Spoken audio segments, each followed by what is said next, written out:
UNO से लेकर OIC तक किसी ने अपना वो किरदार अदा नहीं किया जो करना चाहिए था। अल्हम्दुलिल्लाह हम पाकिस्तानी हैं।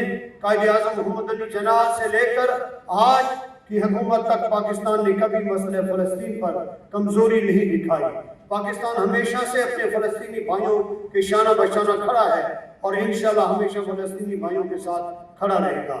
ऑल पार्टीज कॉन्फ्रेंस के शुरा, आज हमने इस बात पर गौर किया है कि मसला फ़लस्तीन का पुरअमन हल किया जाए क्या है, और इसके साथ साथ हमने मसला कश्मीर को भी ज़ेर गौर लाया है। यकीनन तमाम पहलुओं का अहाता हो चुका है।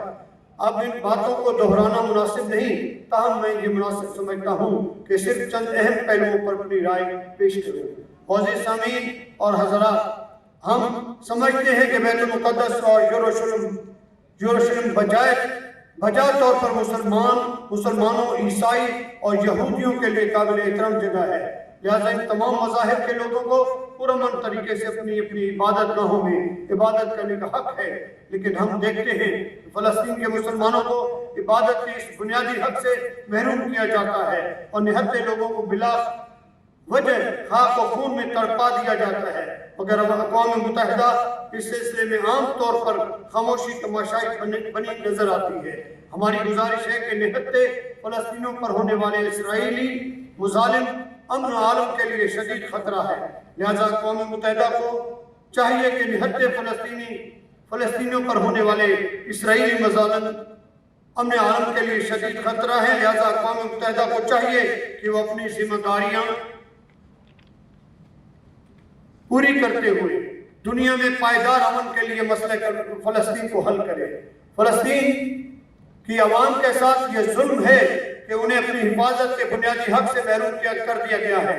आए रोज इन पर बिला जवाब जुल्म उठाए जाते हैं।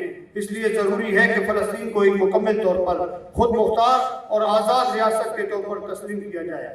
हालिया मज़ालिम को रोकने के लिए हम ये मुतालबा करते हैं कि अक़वाम मुत्तहिदा फिर और फ़लस्तीन में अमन फौज भेजे ताकि निहत्ते फ़लस्तीनियों को सुख का सांस मिले। ये बात तस्लीम शुदा है कि फ़लस्तीन में मुख्तलिफ अदवार में मुख्तलिफ अक़वाम बरसरे इक़्तिदार रही है, मगर तारीखी एतबार से फ़लस्तीन में सबसे तवील इक़्तिदार मुसलमानों को ही हासिल रहा है। लिहाजा किसी भी दूसरी कौम से ज्यादा मुसलमानों का ही ये हक है कि वो इस सरजमीन में बूदोबाश अख्तियार करें। आबादी के एतबार से भी गुज़श्ता तकरीबन 1400 साल से मुसलमानों की ही अक्सरियत फ़लस्तीन में आबाद रही है, मगर अब एक आलमी साजिश के तहत गुज़श्ता 70 सालों से मुसलमानों की अक्सरियत को अक़लियत में बदलने की कोशिश हो रही है। हम समझते हैं कि इंतहाई नाइंसाफ़ी है। लिहाजा फ़लस्तीन की अर्ज़ मुक़द्दस में यहूदियों की दरामद और आबादकारी को फिर रोक दिया जाए। मैं एक बार फिर आपके तवस्सुत से अक़वाम मुत्तहिदा को उसकी जिम्मेदारियों का एहसास दिलाना चाहता हूँ और मुतालबा करता हूँ कि फ़लस्तीन के कब्ज़ा को मुनसिफाना तौर पर हल किया मसला को मुनसिफाना तौर पर हल किया जाए ताकि अक़वाम आलम को दरपेश खतरात कम हो और दुनिया को दानी अमन नसीब हो सके।